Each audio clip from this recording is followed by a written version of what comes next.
DPD RI khususnya Komite 1 menunjukkan perhatian yang serius terhadap isu-isu terkait aparatur sipil negara. Komite 1 di masa sidang 2 yang lalu fokus dalam mengawasi pelaksanaan Undang-Undang Nomor 20 Tahun 2023 tentang ASN, khususnya penerimaan ASN, termasuk P3K tahun 2024. Berbagai tahapan pengawasan telah dilakukan oleh Komite 1. Antara lain pada masa sidang 3 tahun sidang 2425, Komite 1 DPD RI telah melakukan kunjungan kerja dalam rangka inventarisasi materi pengawasan ke pemerintah Provinsi Jawa Barat dan pemerintah Kota Bandung untuk melihat dan mendengar langsung terkait permasalahan penerimaan ASN di wilayah tersebut. Mengapa kemarin di Jawa Barat? Karena pemerintah Provinsi Jawa Barat dan Kota Bandung adalah provinsi dan kota yang termasuk paling tinggi selisih antara jumlah non-ASN dengan formasi yang dibuka. Sebelumnya pada masa sidang 2 yang lalu, Komite 1 telah melaksanakan rapat kerja dengan Menteri PAN-RB dan Kepala BKN yang salah satu poin kesimpulan rapatnya adalah Komisi 1 DPD RI sepakat dengan Kementerian PAN-RB RI mengangkat seluruh pegawai non-ASN atau nama lain yang bekerja di instansi pemerintah diangkat semua atau 100% sebagai ASN tahun 2024 sesuai dengan database BKN dan Undang-Undang Nomor 20 Tahun 2023 tentang aparatur sipil negara. Melalui berbagai langkah strategis yang telah dan sedang dilaksanakan, yakinlah bahwa Komite 1 DPD RI akan terus berkomitmen untuk mengawal dan mendukung kebijakan terkait aparatur sipil negara, khususnya dalam mendorong pengelolaan aparatur sipil negara yang lebih profesional, transparan, dan berkeadilan sesuai dengan peraturan perundang-undangan. Bapak Ibu hadirin yang kami hormati, demikian pengantar dari kami, khususnya kepada Bapak Ibu ini dari Forum Guru P ya, P1 ya namanya, P ya dulu namanya ya. Aslinya P1 ini ya, guru prioritas ya, prioritas swasta untuk menyampaikan maksud dan tujuannya. Secara khusus saya memahami posisi Bapak Ibu karena kami mengikuti ya sejak awal bahwa seleksi P3K, ASN P3K yang sudah dimulai 2021 memang berubah-ubah ya kebijakannya, di mana di 2021 kita kenal dengan prioritas 1 ya waktu itu, dan prioritas 1 dijamin mendapat kesempatan menjadi ASN, namun karena formasinya di tahun 2021 tidak cukup, maka dialihkan pada tahun-tahun berikutnya.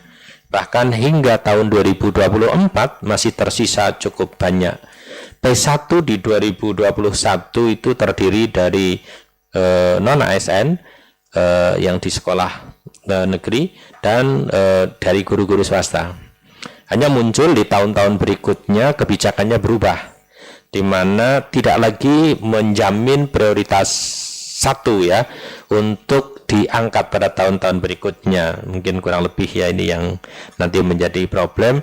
Dan sekarang masih ada juga yang P1 2021 kemarin masih berdebat karena ada yang tidak lolos juga di terutama di karena mendapat prioritas ya, karena formasinya enggak cukup. Tapi sepenuhnya nanti saya persilahkan saudara sampaikan, dan kami Komite 1 akan menyimak, dan untuk selanjutnya kita dialog nanti dengan teman-teman yang para senator yang sudah hadir pada kesempatan kali ini. Sekaligus ini saya kenalkan juga yang baru hadir ini Pak Senator kita dari Riau, Bapak Kiai Haji Muhammad Mursid MPDI. Ini punya sekolahan ini, dan sekolahnya swasta. Betul ya. Ya, baik, terima kasih. Selanjutnya saya persilahkan dari FGPS untuk menyampaikan maksud dan tujuannya. Saya persilahkan.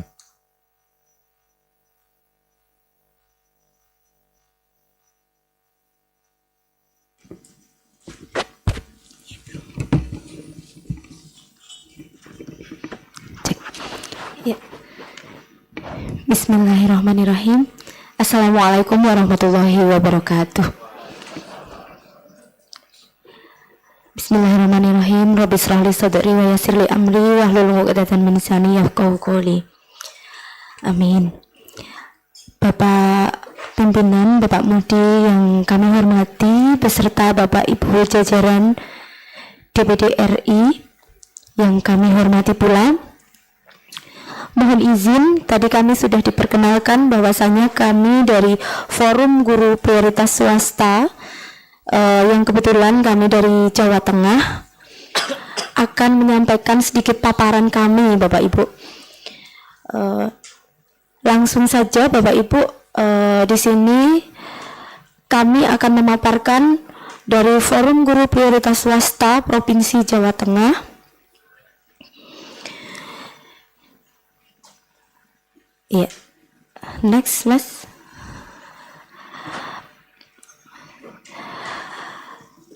Kami perkenankan dulu, mohon izin untuk kegiatan ini kami permohonan penuntasan guru prioritas swasta Provinsi Jawa Tengah tahun 2025 ini, Bapak. Kemudian latar belakang kami di Kepmenpan nomor 348 tahun 2024 Diktum 31 berbunyi, dalam hal pelamar yang telah mengikuti seluruh tahapan seleksi P3K namun tidak dapat mengisi lowongan kebutuhan dapat dipertimbangkan untuk menjadi P3K paruh waktu. Kemudian berdasarkan rilis data yang dikeluarkan oleh BKN tentang jumlah pendaftar P3K adalah sejumlah 1.348.347 pelamar yang memenuhi syarat, dan dalam rapat yang dilaksanakan juga oleh DPD dan Menpan RB menyatakan bahwa pelamar P3K adalah sejumlah sama seperti yang di atas. Dalam rapat BKN juga menyatakan hal serupa, dan dari pemaparan dalam rapat tersebut, dari pelamar 1.348.347 pelamar yang mendapatkan formasi sejumlah 668.472 akan menjadi P3K penuh waktu, dan sejumlah 676.873 pelamar yang tidak mendapatkan formasi akan menjadi P3K paruh waktu. Kemudian berdasarkan Kepmenpan nomor 16 tahun 2025 yang dipertimbangkan untuk menjadi P3K paruh waktu hanya yang berstatus R2 dan R3 atau yang berstatus sebagai guru honorer negeri yang masuk dalam pangkalan database BKN, sehingga kami Bapak Guru Prioritas Swasta yang telah mengikuti seluruh rangkaian seleksi P3K tahun 2024 ini belum ada kata untuk dipertimbangkan seperti itu ya Bapak. Kemudian mohon izin Bapak Ibu, untuk pelamar prioritas ini kami mewakili Jawa Tengah, tetapi masih ada dari berbagai wilayah Indonesia yang sejumlah belum mendapat penempatan itu masih 2.633. Kemudian kami khususnya dari Jawa Tengah ada hampir separohnya, Bapak, 1.411 orang yang belum mendapat formasi. Sedangkan ketika kita sudah mengikuti seluruh tahapan seleksi ini, ternyata membawa banyak dampak negatif guru yang berawal dari proses pendaftaran hingga pengumuman hasil seleksi.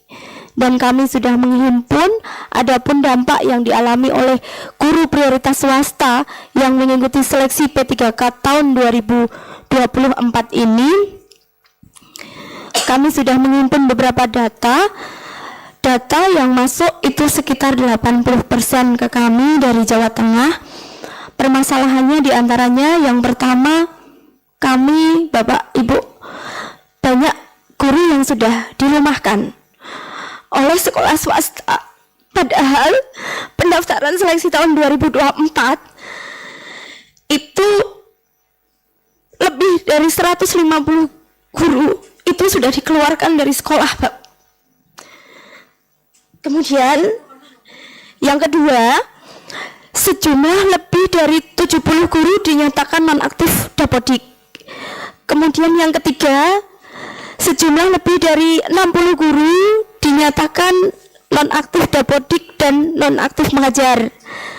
Yang keempat, guru yang dinyatakan sudah keluar dari sekolah asal tidak bisa melamar pekerjaan lagi ke sekolah lain karena menyandang status guru prioritas, sehingga sekolah swasta itu rata-rata sudah berasumsi bahwa guru prioritas yang sudah ada ini hanya menunggu waktu penempatan, padahal kami juga belum tahu pasti ya Bapak Ibu seperti itu. Maka kami sowan ke Bapak Ibu semua, bahkan yang poin 4 ini dialami oleh ketua kami yang hari ini mohon izin berhalangan hadir karena baru bapaknya meninggal dunia, Bapak.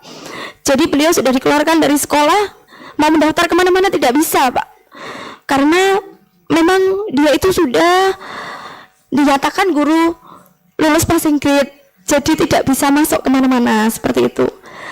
Selanjutnya, beberapa guru menyatakan bahwa mereka mendapatkan sanksi dan harus mengembalikan sejumlah uang untuk menjadi syarat mendaftar dengan mendapatkan surat izin yayasan, kemudian harus dikeluarkan dulu dari sekolah. Yang keenam, banyak guru yang mendapatkan sanksi pengurangan jam mengajar. Yang ketujuh, mendapatkan sanksi jumlah honor yang diterima itu menjadi 50% dari honor yang seharusnya didapatkan. Yang kedelapan, diperbolehkan masih mengajar dan mendapat honor tetapi harus 0 jam sehingga tidak mendapat tunjangan yang namanya TPG. Kemudian mendapat sanksi berupa honor, tunjangan lain dianggap seperti GTT, jadi sudah tidak bisa menjadi GTY lagi. Nah, demikian untuk data yang terkait dampak P3K untuk guru prioritas atau yang sekarang itu disebut R1D, itu kami nanti lampirkan dalam file Excel yang sudah kami cetak dan kami bawa Bapak Ibu. Kemudian Bapak Ibu mohon izin permohonan kami kepada Dewan Perwakilan Daerah Republik Indonesia atau DPD RI ini berdasarkan seluruh pemaparan tersebut, baik dari segi regulasi, hasil audiensi, dan permasalahan yang terjadi di lapangan yang dialami oleh seluruh guru prioritas swasta di Jawa Tengah khususnya dan umumnya di seluruh wilayah Indonesia, memohon kepada DPD RI ini untuk yang pertama, mohon berkenan mengawal dan menjabatani penuntasan guru prioritas swasta untuk segera diselesaikan oleh pemerintah, dalam hal ini kepada Kemendikdasmen dan Menpan RB untuk kami bisa menjadi ASN P3K di tahun 2025 ini. Yang kedua, mohon Bapak Ibu berkenan mengawal dan menjembatani permasalahan kami, utamanya kepada Kepala Daerah Provinsi Jawa Tengah khususnya dan umumnya ke daerah lain yang masih tersisa prioritas atau P1 yang belum L ini untuk menuntaskan seluruh guru prioritas swasta. Yang ketiga, menjembatani komunikasi kami dengan DPR RI Komisi 2 dan Komisi 10 agar kami bisa melakukan audien atau kami melakukan curhatan kepada pihak-pihak tersebut agar permasalahan kami juga menjadi perhatian secara menyeluruh. Kemudian selanjutnya mohon Bapak Ibu memberikan saran serta arahan kepada kami tentang langkah apa Bapak Ibu yang harus kami lakukan selanjutnya agar perjuangan untuk menjadi ASN P3K ini bisa direalisasikan oleh pemerintah pusat maupun pemerintah daerah. Demikianlah permohonan penuntasan guru prioritas swasta ini kami sampaikan kepada Bapak Ibu dengan harapan pada tahun 2025 seluruh guru prioritas swasta bisa mendapatkan formasi dan diangkat menjadi guru P3K sehingga bisa mengabdi kepada negara dan mencerdaskan kehidupan anak bangsa ini, Bapak Ibu. Demikian yang bisa kami sampaikan atas perhatian dari Bapak Ibu semua dan kesempatannya kepada kami ucapkan terima kasih. Waktu kami kembalikan kepada Bapak pimpinan. Ada kurang dan lebihnya kami mohon maaf yang sebesar-besarnya. Billahi taufiq wal hidayah. Wassalamualaikum warahmatullahi wabarakatuh.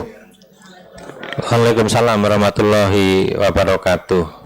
Terima kasih. Ini Bu Ratna ya namanya ya, Bu Ratna.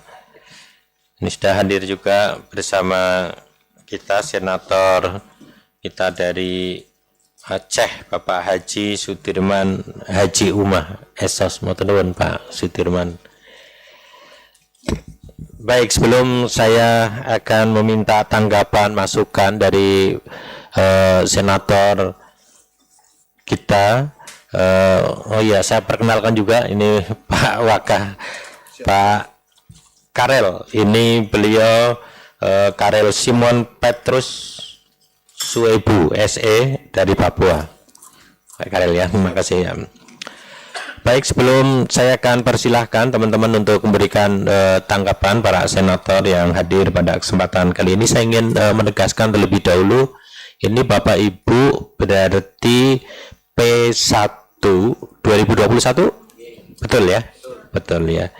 Yang sampai yang di tahap 2 kemarin belum L ya, belum ya. Iya. Iya, terima kasih. Ini saya ke teman-teman dari Jawa Tengah, memang nampaknya Provinsi Jawa Tengah kemarin yang P1 2021 itu mungkin terbesar di Indonesia. Di sisi lain iya, mungkin saya sudah lama ya memperjuangkan ini formasi di provinsi tidak seperti yang kita harapkan. Maka ini masih cukup banyak tersisa, di nasibnya masih terkatung-katung. Padahal yang P1 2021 Bapak Ibu dulu Menpan menyebut dijamin, ini dijamin dapat penempatan, tapi ternyata sampai akhir ini masih belum. Namun saya yakin beberapa provinsi mengalami hal yang sama walaupun jumlahnya tidak persis ya sama. Untuk itu sekarang saya persilahkan para senator untuk menyampaikan tanggapan atau masukan atau pertanyaan untuk pendalaman pada kesempatan kali ini. Saya persilahkan. Daftar. Oke. Satu. Oke, ada 3. Yang pertama saya persilakan terlebih dahulu Pak Ismet, lalu Bu Leni dan Pak Hakim. Saya persilakan Bu Andre. Sorry, iya Bu Anya juga. Saya persilakan.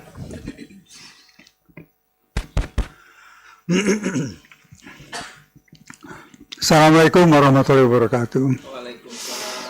Yang saya hormati pimpinan Komite 1 serta rekan-rekan anggota DPD yang hadir, yang saya hormati tamu kita dari guru prioritas ya Jawa Tengah.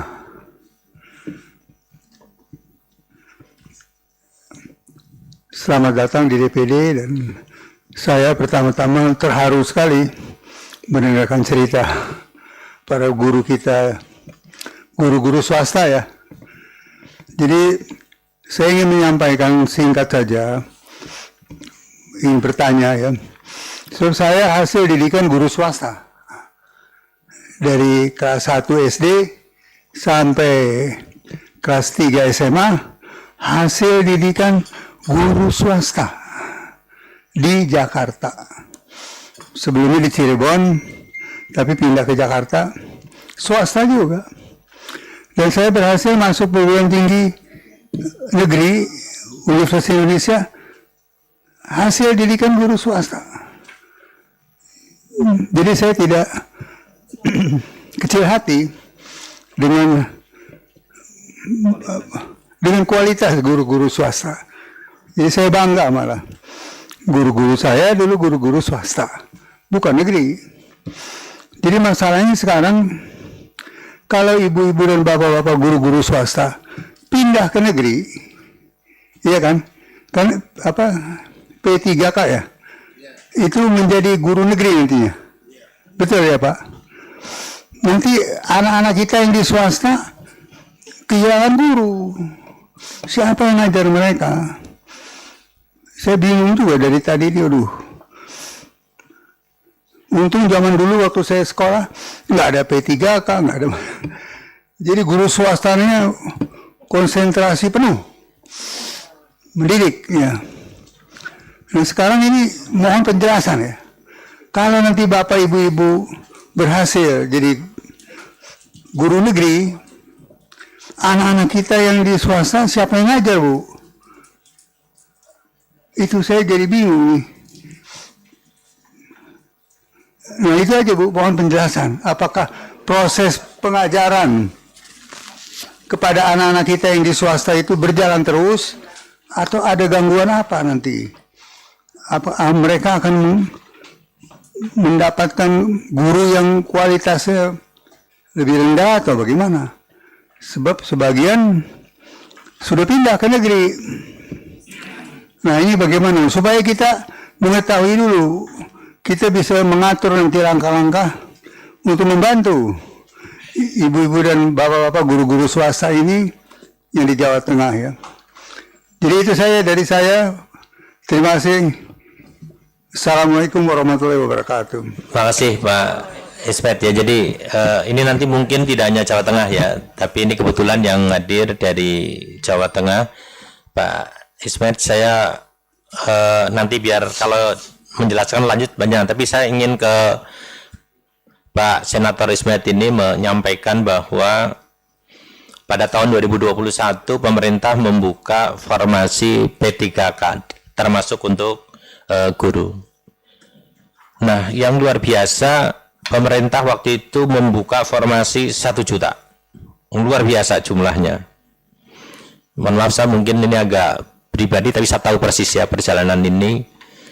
Saya justru sempat telepon ke Pak Dirjen. Pak Dirjen, banyak sekali 1 juta gitu. Saya bertanyakan begitu. Dan yang luar biasa adalah membuka juga untuk siapa saja, termasuk guru swasta ini, untuk ikut dalam seleksi itu. Alasannya, kami butuh 1 juta, tetapi non-ASN atau honorernya cuma 600.000, kurang 400.000. Maka saya buka siapapun yang mau. Luar biasa dengan gagah berani seperti itu. Dan diatur di situ ini yang menyangkut mereka ini, siapapun yang passing grade, ya, namanya passing grade ya, passing grade P itu ya passing grade sebenarnya. P1 dia pasti atau dianggap lulus ya, akan menjadi ASN. Tetapi apabila formasinya pada tahun 2021 belum dapat, akan diberi pada formasi tahun-tahun berikutnya. Ini untuk teman-teman mungkin yang termasuk Baismen. Akhirnya guru-guru swasta ini mungkin karena gajinya rendah gitu ya. Ya kan ada yang di Jakarta gajinya tinggi. Ya ini mau memperbaiki nasib, ikut daftar. Celakanya daerah tidak membuka formasi sejumlah 1 juta. Bahkan yang terdaftar, yang ada pendaftarnya dan total jumlahnya sekitar 300.000. Akhirnya yang P1 seperti ini, terutama di Jawa Tengah yang paling banyak adalah di SMA SMK. Waktu itu lulus kalau tidak salah 16.000, nggak tertampung. dan terus-menerus nggak selesai urusannya.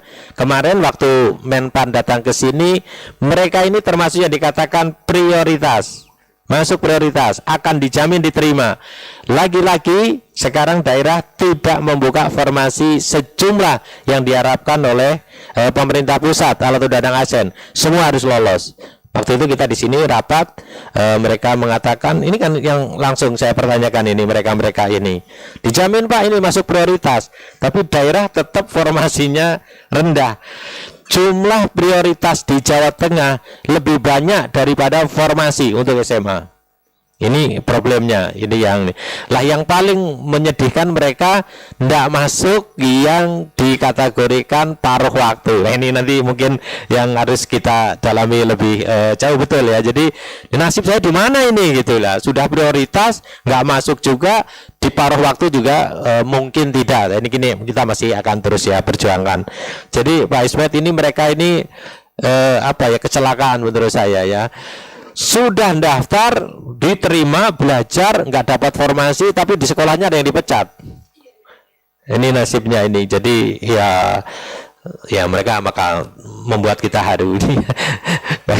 Baik, tapi ini sedikit ini Pak Iwet, ini nanti didalami dari mereka kenapa menangis ya. Kenapa menangis. Baik, kita lanjut. Saya persilahkan Ibu Ade Yuliasih dari Banten ini paham juga ini, dulu agak rame ini. Ya, terima kasih pimpinan. Assalamualaikum warahmatullahi wabarakatuh. Yang saya hormati pimpinan Komite 1 beserta jajaran teman-teman anggota Komite 1, juga Bapak Ibu sekalian dari perwakilan guru swasta ya yang akan menjadi P3K gitu ya Bu, Pak ya Bu. Saya sangat paham sekali dan sangat terharu apa yang Ibu Bapak sampaikan, karena saya pun menerima perwakilan ibu-ibu seperti ini di Banten, saya terima juga. Tapi forumnya beda kali ya, swasta itu apa ya Bu, siapa gitu ada. Cuma gini, saya juga agak bingung nih bagaimana harus kita memberikan solusinya, karena kembali juga kemampuan keuangan daerah mungkin ya. Lagi-lagi ini kadang pemerintah pusat memberikan regulasi yang tidak koordinasi dengan daerah, sehingga akhirnya membebani keuangan daerah, karena bagaimanapun juga kembalinya pada kemampuan keuangan daerah. Karena kalau mungkin kuota di Jawa Tengah seperti ini kan banyak ya, sampai 1.200 ya, mungkin pusat sih ya aja, tapi kalau daerahnya tidak mau kan juga agak ini Pak, repot. Dan yang kedua, Bapak Ibu sekalian, di swasta ini kan macam-macam ya, ada juga swasta yang elit seperti Al-Azhar, boarding school, itu juga kan swasta. Pastikan kalau swasta itu ada perjanjian kerja, ya kan? Perjanjian kerjanya ada. Apakah mungkin Bapak Ibu juga sebelum bekerja di situ ada perjanjiannya yang mana terikat selama sekian tahun, misalkan tidak boleh keluar dari sekolah, itu kan seperti itu ya. Itu harus dicermati dulu, dibuka, barangkali terikat dengan perjanjian kerjanya. Karena kalau saya lihat tadi dari pemaparan Bapak Ibu tadi, bahwa sekolah akhirnya Ibu ini kan jadi kesini enggak, kesana enggak gitu kan ya. Jadi di P3K juga belum diterima, di swasta udah kadung keluar ya kan, dan di Dapodiknya sudah dikeluarkan. Memang mau dosen ataupun guru, kalau sudah tercantum di satu sekolah swasta, itu kan tidak bisa tercantum di sekolah lain lagi, ya kan? Dapodiknya kan seperti itu. Nah, makanya sebaiknya harusnya sebelum pendaftaran itu Ibu terbuka nggak kalau Ibu mau daftar tadinya. Harusnya dilihat dulu perjanjian kerja di awal seperti apa. Karena kalau berbicara masalah guru honorer, yang di negeri aja masih banyak itu Pak Ketua izin yang belum diangkat. Makanya ini kalau memang Kemenpan RB kemarin tuh terlalu memberikan harapan, apalagi ada regulasi yang dibuka memang untuk umum ya. Di situ ada untuk swasta juga, karena ngejar kuota tadi awalnya 1 juta itu ya Pak Ketua ya. Tapi beliau tidak memikirkan gitu, tidak melihat regulasi dan tidak melihat kemampuan keuangan daerah. Itu mungkin yang kita juga perlu bicarakan itu dengan Kemenpan RB. Kalau membuat aturan itu harus dilihat dampak di daerahnya, karena setiap daerah pasti akan berbeda-beda kemampuan PAD-nya, pendapatannya ya, sehingga kembalinya, dan pusat kadang tidak mau disalahkan. Loh, siapa yang ngangkat? Yang ngangkat kan daerah, ya kan, honorer kan. Ini untuk honorer PNS ya biasa. Nah kalau guru, karena dibukanya regulasinya memang terbuka untuk swasta dan negeri, yang honorer di swasta maupun di negeri, sehingga kan Bapak Ibu juga nggak salah juga. Namanya juga pengen merubah nasib ya Bapak Ibu ya. Dan saya juga artinya sangat terharu lah. Bagaimanapun juga guru ini kan pejuang tanpa tanda jasa. Gimana kita ini juga jadi seperti ini karena para guru. Cuma Bapak Ibu juga harus melihat masing-masing sekolahnya, karena pasti setiap sekolah ada manajemen. Kalau di swasta itu kan beda yayasan yang punya kewenangan. Jadi Bapak Ibu setiap harus dilihat dulu perjanjian kerja di awalnya seperti apa, terikat berapa tahun di situ. Karena kita juga kalau kita tidak bisa mencampuri terlalu jauh dengan yayasan. Kalau saja ada perjanjian yang memang dilanggar, kita tidak bisa membantu terlalu jauh. Tapi kalau seandainya di yayasan itu tidak ada perjanjian yang mengikat, itu melanggar juga. Masa orang mau merubah nasib, artinya tidak boleh ngajar lagi ya, gitu ya, keluar ya. Kalau memang tidak terikat, artinya itu kan hak asasi seseorang ya. Boleh saja orang merubah nasibnya keluar. Tapi masalahnya keluarnya boleh, tapi kalau balik lagi nggak boleh kan gitu kan ya. Ya dia juga sama, karena dia juga harus mempersiapkan guru pengganti. Mungkin kebijakan swasta juga seperti itu. Sehingga kalau Bapak Ibu diterima lagi yang baru sudah kadung masuk juga kan mereka membebani biaya swasta. Mungkin seperti itu ya, karena kalau swasta kan untung rugi ditanggung sendiri. Kalau yang di sekolah negeri kan tanggung jawab pemerintah dari APBD gitu. Mungkin itu. Jadi saya harap Bapak Ibu sekalian juga harus mencermati perjanjian kerja awal dengan yayasannya seperti apa, sehingga bisa lebih terang benderang gitu arahnya kemana. Mungkin itu. Terima kasih pimpinan. Assalamualaikum warahmatullahi wabarakatuh. Sama-sama, terima kasih. Selanjutnya senatorannya. Assalamualaikum warahmatullahi wabarakatuh. Salam sejahtera untuk kita semua. Terima kasih Bapak Pimpinan Komite 1. Terima kasih kepada Forum Guru Prioritas Swasta dan kepada anggota DPD RI yang lainnya. Perkenalkan, nama saya Anyaira Casmayanti dari Jawa Barat. Ibu Bapak, terima kasih dan selamat datang kepada Forum Guru Prioritas Swasta dari Jawa Tengah yang telah mewakili dan menyalurkan aspirasi perjuangan teman-teman dari pegawai honorer Jateng ya yang belum ditetapkan P3K-nya. Mohon pimpinan Komite 1 mohon atensi untuk masalah honorer yang belum diangkat. P3K kita ini harus kawal, Pak.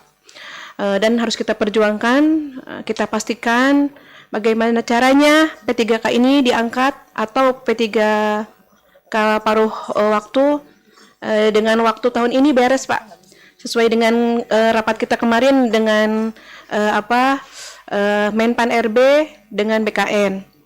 Di Jabar juga Ibu Bapak ada sekitar 26.000 ya tenaga non ASN yang belum terakomodasi sesuai aturan. Jadi ini sudah menjadi keresahan teman-teman semua kita yang mengabdi di pemerintah dan menjadi masalah nasional. Saya pribadi mendesak, dari saya pribadi dan dari DPD RI mendesak kepada Menpan RB, BKN agar masalah honorer di Indonesia ini selesai di tahun ini ya Pak ya. Mudah-mudahan insya Allah untuk teman-teman dari Forum Guru Prioritas Swasta Jawa Tengah ini ya tetap semangat, jangan patah semangat. Insya Allah ada hasil jika kita ikhtiar. Demikian sementara yang bisa sampaikan. Terima kasih. Wassalamualaikum warahmatullahi wabarakatuh. Waalaikumsalam warahmatullahi wabarakatuh. Terima kasih. Selanjutnya Senator Hakim. Oh, bulan ini loh. Boleh ya bulan ini. Maaf Pak Hakim. Terima kasih. Assalamualaikum warahmatullahi wabarakatuh. Yang kami hormati pimpinan Komite 1 dan yang kami hormati seluruh perwakilan ya Pak dari Forum Guru Swasta ya. Alhamdulillah, terima kasih Bapak Ibu sudah sampai ke kantor kami ini jauh dari Jawa Tengah, tentunya dengan harapan yang besar. Apa yang sudah tertera di dalam penyampaiannya tadi, ada beberapa kasus guru swasta yang mana sudah ikut tes P3K, kemudian belum berhasil, tetapi tidak bisa kembali lagi ya Bu ya, Pak ya, ke sekolah awal gitu kan. Nah, tadi Ibu Ade tadi sudah nyampaikan bahwa sekolah swasta ini bermacam ragam swasta. Ada memang yayasannya sudah elit gitu kan, ada memang swasta yang begitu bisa dikatakan elit lah di setiap sekolah swasta. Tentunya pada saat mengajar ada mungkin kontrak kerja ya Bu ya. Nah mungkin pada saat itu kita juga tidak bisa begitu, kalau memang sudah ada kontrak kerja berarti kan sudah ada konsekuensi ya. Nah itu yang terlepas dari kita karena itu adalah aturan dari sekolah yang bersangkutan, betul itu. Nah kemudian kita juga tidak menyalahkan ya Pak ya, Bapak Ibu tentunya harapan Bapak Ibu untuk ikut tes P3 itu kan tentunya mempunyai harapan yang besar untuk kedepannya. Kita juga tidak menyalahkan itu. Yang jelas kami paham apa yang telah disampaikan bahwa permasalahan memang tidak hanya di Jawa Tengah, itu di seluruh provinsi ini Pak. Banyak kasus yang terjadi di P3K. Baik yang itu akibat dari pilkada ini juga banyak nih Pak. Akibat dari pilkada yang tidak membantu sebagai tim sukses atau memilih kandidat yang kalah. Nah itu kadang tuh tidak mau diberikan ini Pak keterangan bahwa telah ikut di honorer sebelumnya. Nah tapi tentunya harapan Bapak Ibu adalah kami juga paham harapan itu, tetapi kita juga ini ada aturan dari kementerian bahwa itu kan tidak boleh ada dua, mungkin kan karena sudah terdaftar di negeri, di swasta juga terdaftar di negeri. Nah ini mungkin Pak Pimpinan memang sudah ada aturan, tetapi mungkin perlu kita sampaikan juga ke kementerian terkait apa yang menjadi solusi bagi tenaga guru honorer yang selama ini mungkin sudah 20 tahun Pak menjadi honorer pada saat tidak lulus P3K mereka tidak punya pekerjaan lagi, begitu Pak ya. Nah ini memang kita juga harus berupaya walaupun secara aturan kita mendebat aturan, tapi tidak salah juga kita memperjuangkan hak-hak mereka ini. Dan tentunya saya Pak Pimpinan, saya juga menyampaikan ini dari aspirasi dari Bengkulu juga. Kebetulan kita pada hari ini membahas masalah 3K, di samping guru-guru swasta juga ada di honor, ini juga beliau ada guru, itu sudah berapa puluh tahun, udah 20 tahun mengabdi, sudah menjadi guru prioritas R2 ya Pak ya. K2 sudah seharusnya itu ada prioritas, tapi pada saat ingin mendaftar itu di BKN namanya sudah nggak ada. Iya, nah padahal sebelumnya kan ada pendaftaran nih 2021 kan ada pendaftaran, nah, sudah terbukti bahwa beliau ada gitu kan. Nah setelah beliau datang ke Pemda, BKD, kemudian ke Diknas, nah mereka orang Diknas mengatakan bahwa kewajiban dari Diknas hanya menyampaikan, tetapi soal ada dan tidak ada BKN itu bukan urusan mereka lagi. Nah ini juga menjadi masalah bahwa K2 adalah prioritas dan sebelumnya sudah terdaftar. Nah pada saat ingin mendaftar tes P3K namanya tidak terdaftar di BKN. Nah, ini adalah masalah baru juga Pak, masalah baru dan harapan beliau sesuai sama dengan bapak-bapak harapan. Tetapi alhamdulillah kalau yang ini mereka tetap bekerja, tidak ada pelepasan ya, karena mereka memang guru di swasta honorer di negeri. Jadi bukan honor di swasta. Nah beliau ini masih tetap, tapi harapan untuk menjadi P3K itu memang sangat besar Pak, karena apalagi kalau di daerah guru-guru honor pastilah harapan untuk menjadi ASN ataupun P3K. Nah ini memang harapan. Tentunya Bapak dan Ibu, kami juga insya Allah memperjuangkan, menyampaikan kepada pihak yang bisa menentukan. Kalau kami di sini kan bukan pengambil keputusan. Nanti insya Allah kita dari Komite 1 juga menyampaikan kepada kementerian terkait bahwa inilah permasalahan. Mungkin insya Allah ada solusi yang baik lah, yang baik bagus untuk para pengajar atau honorer swasta. Dan kita paham itu Bu, karena udah 20 tahun, 15 tahun mengabdi, mungkin pekerjaan lain juga tidak ada kan Bu ya. Nah ini sangat mempengaruhi ekonomi rumah tangga dari Bapak Ibu sebagai tenaga honor swasta. Mungkin itu saja Bapak Ibu. Terima kasih. Assalamualaikum warahmatullahi wabarakatuh. Terima kasih para senator. Saya harap ini fokusnya ini mereka bukan masalah diberhentikannya ya, karena ini tidak semua diberhentikan. Fokusnya adalah mereka waktu itu diizinkan atau katakanlah boleh mengikuti seleksi. Lalu oleh aturan dijamin apabila lolos maka dia akan diangkat. Tahun 2021 formasinya tidak cukup, dijanjikan tahun berikutnya. Bahkan sampai 2024 juga sekarang belum dapat lagi. Padahal waktu kita bertemu di sini dengan Menpan, ini prioritas.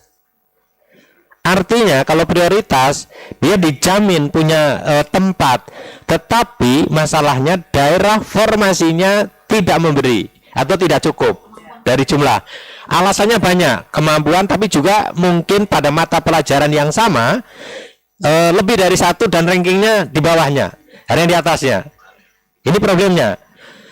Nah mereka sekarang, loh kami sudah tidak masuk di dalam lulus kategori penuh waktu, yang tidak lulus kemarin masuk paruh waktu nggak masuk juga gitu loh Manja ini. Ya, mereka yang ini ada yang masih tetap mengajar sekarang, tapi di antara sekian banyak orang di Indonesia ada yang sekolah swastanya keras diberhentikan lalu kehilangan. Tapi sekarang mereka tidak sedang menuntut itu. Mereka sedang menuntut keadilan. Mana janji pemerintah katanya prioritas 1 akan dapat tempat, sampai sekarang tidak. Bahkan di akhir pelaksanaan undang-undang ASN mereka tidak masuk kategori penuh waktu, bahkan paruh waktu pun tidak dimasukkan. Ini loh masalahnya.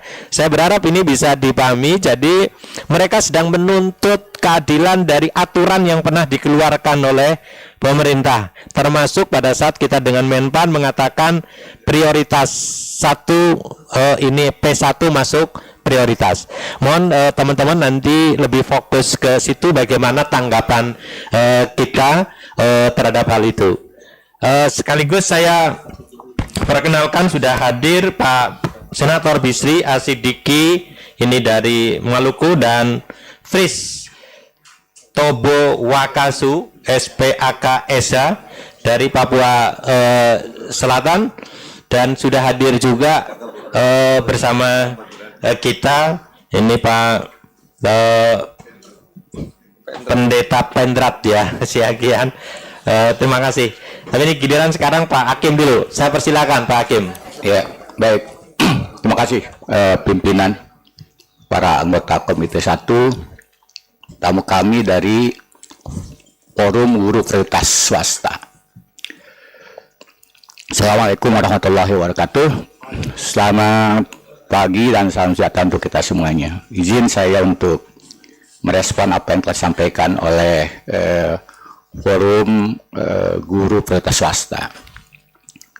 Pertama, saya teringat dengan sebuah ungkapan yang itu banyak dirujuk ya. Betapa pentingnya peran dan posisi guru ketika kemudian pada Perang Dunia Kedua Amerika membom yaitu Jepang, 2 kota besar hancur lebur. Kaisarnya bertanya, masih adakah guru? Saya ingin mengawali dari itu, tentu kita berempati kepada apa yang telah disampaikan oleh teman-teman dari Forum Guru Prioritas Swasta. Oleh karena itu izinkan saya menyarankan beberapa hal pimpinan. Pertama, ini sudah lintas sektoral ya.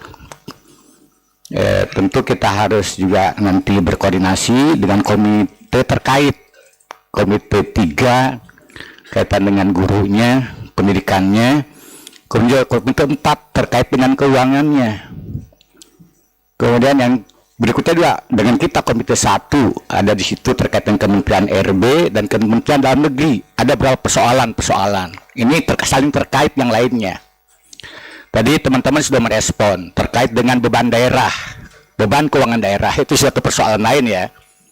Ketika direkrut, kemudian ternyata sampai sekarang ini kita sedang bermasalah keuangan nasional. Kebijakan ini kemudian kan sekitar tahun 2020-an, 2021-an. Sekarang sudah pergantian pemerintahan dan telah terjadi perubahan konstelasi yang sangat signifikan saya kira kan. Bagaimana hari-hari ini telah terjadi pemotongan anggaran dan sebagainya. Saya kira ini juga yang perlu pimpinan, nampaknya penyelesaiannya perlu lintas komite ya. Itu satu hal yang ingin saya sampaikan supaya komprehensif membahasnya.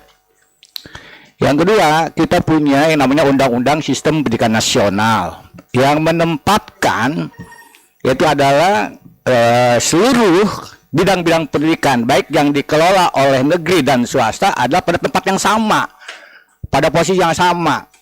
Izin, saya juga mau pendidikan swasta ya dari TK sampai SMA. Betapa kemudian juga salah satu yang dirugikan dengan kebijakan ini adalah pendidikan di swasta karena mereka kehilangan guru terbaiknya.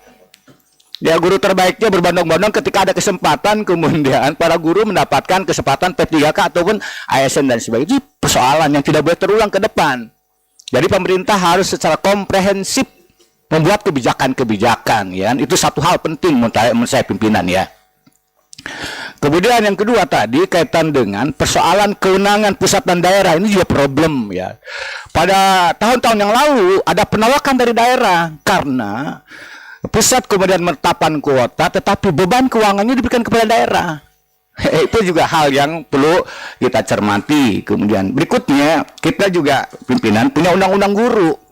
Jelas kalau dalam undang-undang guru itu bahwa guru wajib mendapatkan perlindungan. Ya, baik profesinya karena dianggap sebagai pekerjaan khusus yang dilindungi oleh negara. Oleh karena itu, terakhir saya ingin ada tindak lanjut pimpinan. Pertama, saya kira kita perlu sinergi dengan komite terkait untuk membicarakan persoalan ini, itu satu. Karena tadi lintas sektoral yang persoalannya ya, dan perkembangannya sudah berkembang sedemikian rupa ya. Hari-hari ini kita mengalami persoalan keuangan negara ya seperti apa nanti. Tetapi saya setuju janji pemerintah harus ditunaikan ya, yang menjanjikan kepada teman-teman dengan berbagai kualifikasinya untuk bisa diterima menjadi yaitu ASN ya dari jalur P3K. Sekali itu berapa hal, adapun tadi minta dibantu untuk bisa beraudensi kepada DPR, saya kira teman-teman bisa saja langsung, artinya karena kelembagaan yang berbeda. Sama, saya kira teman-teman DPR sekalipun akan merespon dan akan menerima teman-teman ketika melakukan audensi kepada teman-teman di DPR. Terima kasih, saya kira ini beberapa hal saran saya pimpinan pada kesempatan terhormat kali ini. Terima kasih. Assalamualaikum warahmatullahi wabarakatuh. Terima kasih Pak Hakim. Masih ada? Pak Pendrat. Jin, oke. Pimpinan. Urut dulu ya Pak Pendrat ya. Sudirman, silakan. Ketua. Sebentar Pak, saya persilakan. Baik, terima kasih Ketua. Assalamualaikum warahmatullahi wabarakatuh. Ketua beserta para wakil ketua yang kita muliakan, segenap para senator yang dimuliakan, juga tamu kita. Permasalahan P3K maupun yang lainnya ini memang sudah cukup menjadi PR yang luar biasa bagi pemerintahan, apalagi tadi sudah disebutkan bagaimana terjadi pemangkasan anggaran yang cukup luar biasa, dampaknya juga sampai ke DPD RI ini. Namun barangkali sekedar penguatan kepada para saudara-saudara kita yang datang jauh ini, para guru forum guru prioritas swasta, bahwa memang saya pikir undang-undang tentang guru itu sudah ada, aturan main yayasan itu juga sudah ada. Jadi, apapun adanya tidak bisa disalahkan karena itu kebijakan masing-masing yayasan membuat aturan gitu. Saya di lapangan memang mengelola lembaga pendidikan juga, baik pondok pesantren maupun sekolah umumnya gitu ya.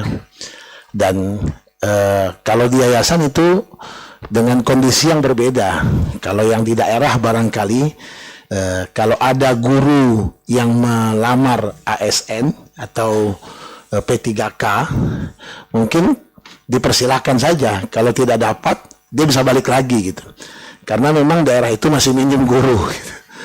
Tapi kalau yang di perkotaan kita buat aturan beda lagi. Baru mengajukan lamaran saja itu sudah menyatakan mengundurkan diri. Nah, ini kan kebijakan yayasan yang memang masing-masing berbeda. Dan itu diperbolehkan tentunya. Nah, karena itu titik tekannya tadi disampaikan oleh ketua bagaimana kita coba memperjuangkan hak-hak para calon pelamar ini, P3K ini, kan begitu ya. Kalau yayasan atau lembaga-lembaga tadi yang ditangisi oleh ibu kita nih di depan ya, itu nggak bisa, Bu. Saya pikir itu sudah kebijakan masing-masing yayasan itu. Nggak bisa disalahkan ya. Karena saya juga mengelola lembaga pendidikan punya aturan seperti itu. Asal sudah melamar ke tempat lain ya sudah. Cuman kita menguatkan tentunya kalau memang bisa tetap meskipun jadi guru swasta ya, namun mendapat penghargaan yang lebih kurang sama dengan P3K, kenapa harus pindah-pindah? Gitu aja.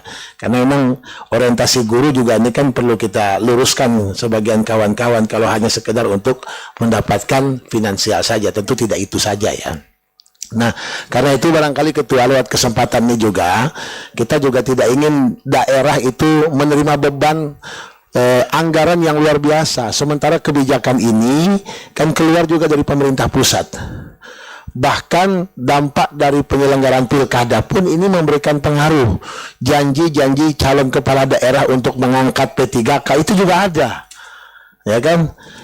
Bahkan juga ya ketika penerimaan itu sudah dimulai, ya, titipan-titipan ini juga tidak sedikit gitu loh.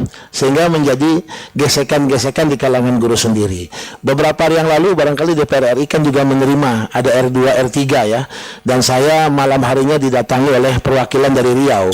Dari kabupaten, satu kabupaten saja Indragiri Hulu ada R2, R3-nya itu 1.500. 1.500 mereka yang datang ke sini untuk memperjuangkannya begitu. Nah, sudah barang tentu ini tidak bisa diselesaikan dengan DPD RI dalam hal ini Komite 1 saja. Tentu sinergisitas antara Komite 1 dengan komite yang lainnya, bahkan dengan saudara kita di DPR RI dan kementerian terkait, tentu harus segera dicarikan solusi. Meskipun kemarin sudah bertahap, tapi tahun ini kita menghadapi kenyataan yang luar biasa, mau tidak mau kita diminta mengencangkan ikat pinggang, terjadilah pengurangan anggaran. Untuk itu tentunya ya saya pertama kepada saudara-saudara kita ini memotivasi tetap ya kita dengan niat yang tulus untuk menjadi guru, namun tetap juga mengabdi, dan kita di sini bersama kawan-kawan yang lain coba memperjuangkannya untuk itu. Terima kasih Ketua. Terima kasih. Saya izin ke kanan karena Pak Sudirman ini hadir lebih dulu, sudah lebih lama dan sekaligus mengenalkan senator dari Bali, Pak Senator Arya. Terima kasih. Monggo Pak Sudirman. Terima kasih pimpinan. Assalamualaikum warahmatullahi wabarakatuh. Yang saya hormati pimpinan Komite 1 DPD RI, yang saya hormati seluruh anggota Komite 1 DPD RI bersama Kesekjenan, dan yang saya hormati Bapak Ibu dari Forum Guru Swasta ya, yang berhadir pada siang hari ini. Saya sendiri sudah melihat kondisi di daerah juga dan sangat memprihatinkan dengan kondisi guru swasta ini. Ini peraturan sebenarnya berangkat dulu dari peraturan Menpan RB 348 itu. Di sana katanya pelamar itu bisa mengikuti seluruh tahapan, kan begitu. Di sini tidak ada keterkecualian, tapi keluar pula itu peraturan Menpan RB atau keputusannya nomor 16 tahun 2025, ada keterkecualian, ada pengecualian. Nah, kemudian kita lihat lagi Undang-Undang nomor 66 tahun 2023, Undang-Undang nomor 36 tahun 2023, bahwa semangat pemerintah itu dalam tahun 2024 P3K diselesaikan semua. Kemudian ada lagi peraturan menteri yang sudah masuk database pada tahun 2022 ya. Itu sudah dijamin. Kan begitu. Kalau dalam agama kira-kira dijamin masuk surga lah begitu. Ini dijamin masuk P3K. Ini bagi saya pimpinan ini kontroversi ini. Ya. Tidak linear dengan pendapat ataupun dengan kebijakan menteri sebelumnya terhadap menteri yang baru ini. Pemerintah yang baru ini undang-undang loh. Undang-undang nomor 6 tahun 2023 ini. Tidak bisa dilawan oleh peraturan menteri. Kemudian, saya merasakan pimpinan ini banyak kasus ini. Di Aceh saja ini belum selesai, ada yang K2 belum selesai. Belum selesai. Apalagi P1, P2, ya kan? Kemudian R2, R3, tahap apa namanya, mungkin lagi R-King lah kali. Iya kan? Ini sekedar mencari jargon saja ini. Ini mempersulit tutorial kehidupan ini. Mencari hal yang rumit. Bapak Ibu yang saya muliakan, ini Pak Ketua harus kita kedepankan kepada kementerian nanti, sebab undang-undang peraturan Menteri Menpan RB nomor 16 tahun 2025 itu tidak boleh parsial, tidak inherent dengan undang-undang Menpan RB 348 ini 2024. Di situ kan tidak parsial, kolektif. Kenapa di aturan ini menjadi parsial antara guru swasta dan guru negeri? Dasar hukumnya apa? Gak boleh suka-suka gua dong, gak boleh. Ini negara. Iya kan? Ini negara. Maka untuk itu, saya sepakat Bapak Ibu yang bekerja di swasta, walaupun Anda bekerja di swasta, walaupun Anda bekerja di sekolah negeri, tapi Anda itu manusia dan bangsa Indonesia. Bagaimana untuk kita hargai harkat martabat manusia, dan yang paling penting adalah memanusiakan manusia. Demikian pimpinan dari saya. Ini perlu perjuangan bersama. Assalamualaikum warahmatullahi wabarakatuh. Terima kasih, Senator Ruban. Pak Fritz, saya persilakan. Terima kasih yang sudah subscribe. Bagi yang baru menemukan channel ini, like videonya, klik lonceng, dan hidupkan notifikasinya. Jangan lupa di-subscribe. Terima kasih. Assalamualaikum warahmatullahi wabarakatuh. Om Swastiastu, Namo Buddhaya, salam kebajikan. Shalom. Terima kasih yang terhormat pimpinan Komite 1 DPD RI yang saya kasihi, Bapak Ibu anggota DPD RI, Komite 1 yang saya kasih dan saya hormati, para forum guru prioritas swasta Provinsi Jawa Tengah khususnya yang saya kasih, yang sudah datang, selamat datang. Baik, saya pernah jadi guru honor juga, bukan honor tapi sukarela. Jadi apa yang dihadapi oleh para guru ini sungguh-sungguh betul-betul. Ya, untuk itu saya tidak bisa memberikan banyak asumsi, semua sudah disampaikan oleh Bapak Ibu anggota DPD RI Komite 1. Intinya adalah bahwa masalahnya sudah kita tahu dan sudah pernah dijanjikan, jadi kita tagih utang itu, janji itu kembali begitu.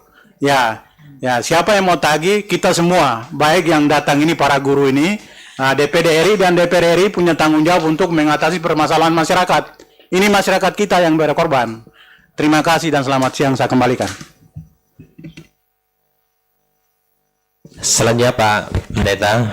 Ya, terima kasih pimpinan yang saya hormati, teman-teman anggota Komite 1 yang saya banggakan, dan kawan-kawan ya, Forum Guru Prioritas Swasta dari Jawa Tengah.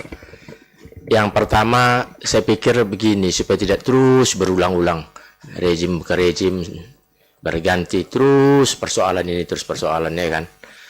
maksud saya begini, bagaimana kalau Komite 1 serius menangani ini dulu gitu. Kita sejak dari hulu sampai ke hilir kita advokasi betul gitu. Ini kan masih satu ini, Jawa Tengah ini Pak ya. Provinsi lain itu banyak. Cara kerja kita jangan juga hit and run lah. Begini lapor sana, begini lapor sana, tinggal hit and run terus. Saya pikir ayo kita bangun sebuah mekanisme bagaimana kita berkontribusi menyelesaikan ini. Kita gali apa persoalannya, sehingga tidak berulang. Besok kita panggil lagi Menpan RB, cakap-cakap sini, basa-basi, hahaha, foto-foto, selesai. Mereka tetap aja begini. Kalau begini-begini terus pekerjaan kita di ruangan ini, saya juga bosan. Enakan di jalanan Pak, di jalan itu tantangannya besar, banyak. Gitu. Adunya pun banyak, adu otot sampai adu otak ada di jalanan. Kita enggak di sini hahaha terus. Saya pikir begini Pak, ayo Komite 1, sebelum saya respon ini teman-temannya, karena sudah berulang ini Bu, dan bukan berulang tahun ini saja, dari tahun ke tahun, dari prodi ke prodi, dari rejim ke rejim gitu. Ayo kita data, Komite 1 mari kita data dulu problem dan persoalan semua yang terkait dengan guru dari semua tingkatan ya, baik swasta dan negeri. Itu yang pertama. Sehingga kita bisa melakukan kaji ulang terhadap berbagai regulasi dan peraturan-peraturan menteri itu, seperti yang disampaikan tadi oleh Pak Haji Umar. Ternyata ada banyak kontroversi yang berlaku secara parsial. Seharusnya tidak boleh, sebuah undang-undang itu harus berlaku untuk semuanya, tidak boleh secara parsial.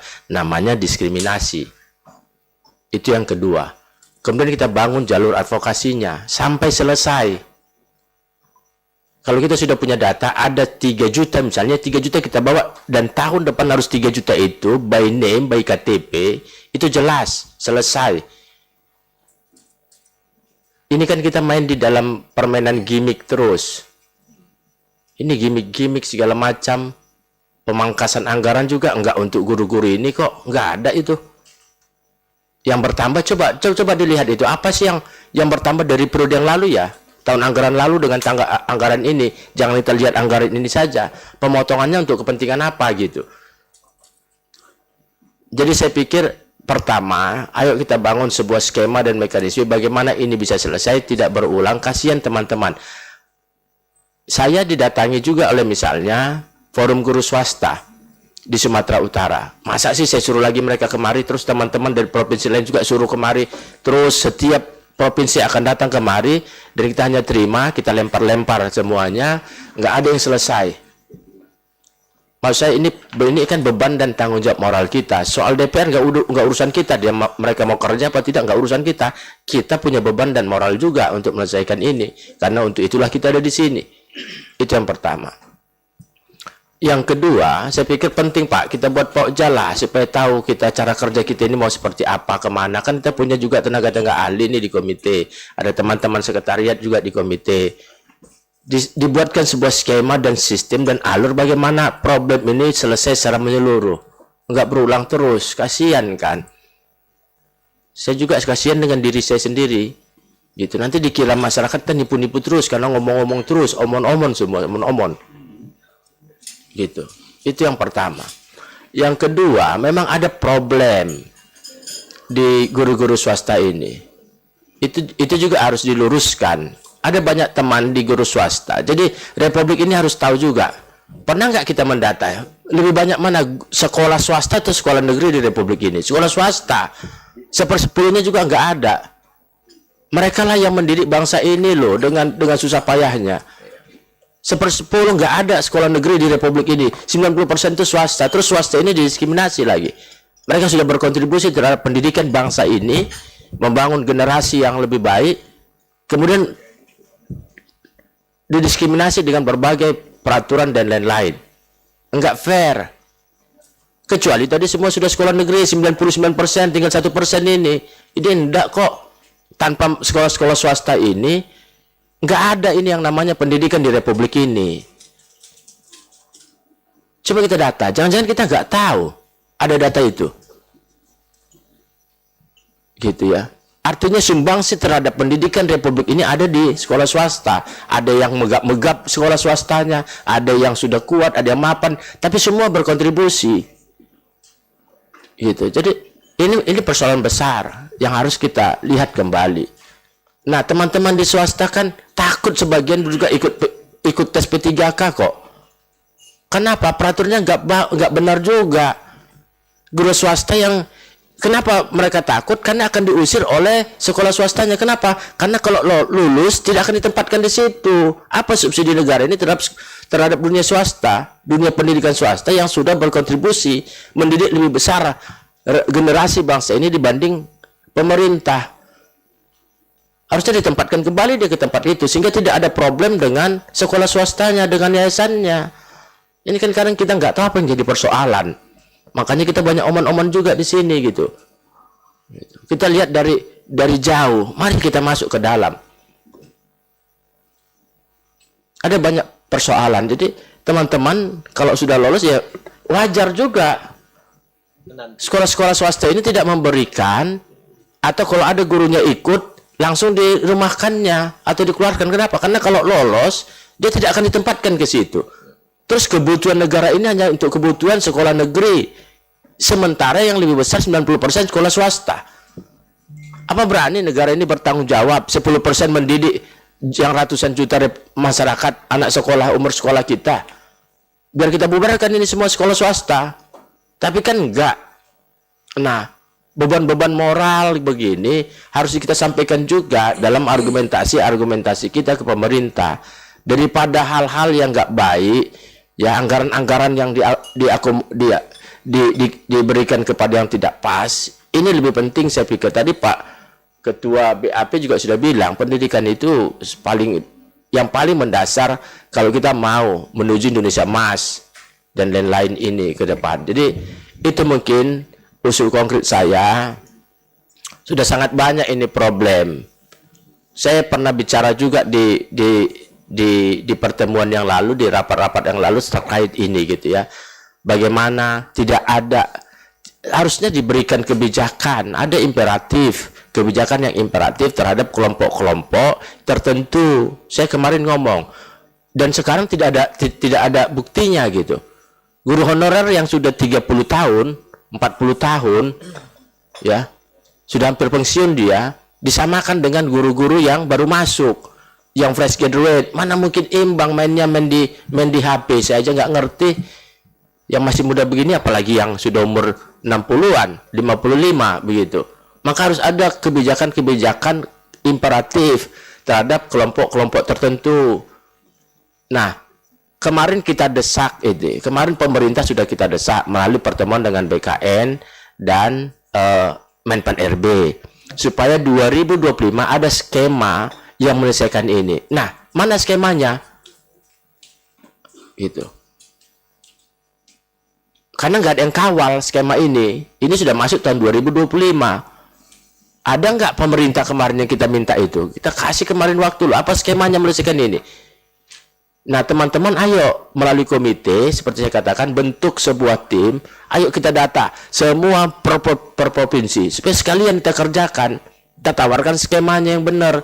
Ini daripada uang banyak yang bocor. Saya kemarin juga ribut kan di mana-mana. Alah, pangkasan 300 triliun itu kan gimmick-gimmickan aja itu. Yang bocor ribuan triliun kok tahun yang lalu. Ini juga akan berulang. Anggaran negara ini. Terus kita main dalam gimmick-gimmickan terus. Dalam permainan-permainan yang tidak menyentuh dengan kehidupan masyarakat dan problem-problem sosialnya. Jadi itu mungkin Bapak Pimpinan, ayo bagaimana kita lebih serius merespon ini sehingga tahun depan kita tidak bertemu lagi dengan teman-teman karena sudah selesai persoalannya. Itu mungkin dari saya. Pendeta Pendrat Sagian B6 dari Sumatera Utara. Terima kasih. Izin kembali daftar ya. Terima kasih Pak Pendeta Pendrat. Jadi samuan bisa dipahami ya, ini sebenarnya mereka adalah mungkin yang pertama ya memprotes keputusan dari apa yang sudah dijanjikan oleh pemerintah, termasuk kemarin waktu kesini Pak. Jadi ini sudah dikatakan di prioritas masuk prioritas berarti akan diterima. Nah, sekarang ternyata pengumuman kemarin tahap 1 ini. Tahap 1 mereka tidak masuk, tidak lulus. Dan sekarang ada kebijakan baru yang mengatakan, ini mungkin sekali lagi agar clear ya, kita sama-sama, paruh waktu pun tidak masuk, ini dia. Saya sepakat dengan pendeta-pendeta ini nanti ya, untuk kita segera buat pokja, kita inventarisir ini apa yang sudah dijanjikan kemarin tidak selesai. Saya setuju. Tapi ini sekali lagi, ini kita dapat mandat aja nih dari disposisi dari Pak Ketua untuk menerima. Kasus ini sebenarnya bukan kasus Jawa Tengah saja, ini kasus nasional. Nasional ini. Iya, termasuk yang tadi Pak Dirman K2, masih ada yang tidak lolos. Padahal itu harusnya dijamin sudah. Ini yang saya kira nanti biar teman-teman ya, kalian tetap saja, ini silakan nanti ditanggapi. Tapi sekali lagi apa disampaikan Pak Benat, memang kami juga harus mengevaluasi diri bagaimana perjuangan ini agar bisa lebih efektif, saya kira ini. Terima kasih Pak Menat. Ya, Ketua. Silakan Pak Azran. Iya, terima kasih. Assalamualaikum warahmatullahi wabarakatuh. Saya Haji Ahmad Azran, mewakili dari Provinsi DKI Jakarta. Untuk kesempatan ini saya tidak banyak memberikan masukan atau arahan atau pendapat, karena tadi rekan-rekan saya sudah menyampaikan panjang. Cuma sedikit saya memberikan satu dukungan kepada saudara-saudara saya yang dari Jawa Tengah, guru-guru yang sudah jauh-jauh datang ya.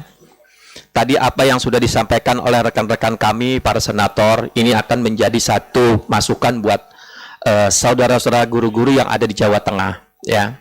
Boleh kita mempunyai satu harapan, impian ya, ingin merubah satu nasib yang disampaikan oleh Bu Leni tadi ya. Tapi saya berharap ya, guru baik di swasta maupun negeri tetap adalah seorang guru yang mengabdi ya, yang tanpa tanda jasa. Tadi disampaikan juga oleh saudara saya, Pak Ismet, tidak sepenuhnya orang-orang di Indonesia ini yang menjadi pimpinan negara maupun pejabat, tidak sepenuhnya keluar dari sekolah negeri. Banyak yang keluar dari sekolah-sekolah swasta. Untuk itu saya berpesan kepada saudara-saudara dari Jawa Tengah, sebagai guru tetaplah berjuang, walaupun harus menanti diterimanya atau tidak ya. Saya sih berpesan sekali lagi, tetap berjuang ya di bidangnya sebagai guru secara profesional. Yang selanjutnya saya setuju dengan apa yang disampaikan oleh rekan saya Pak Pendrat.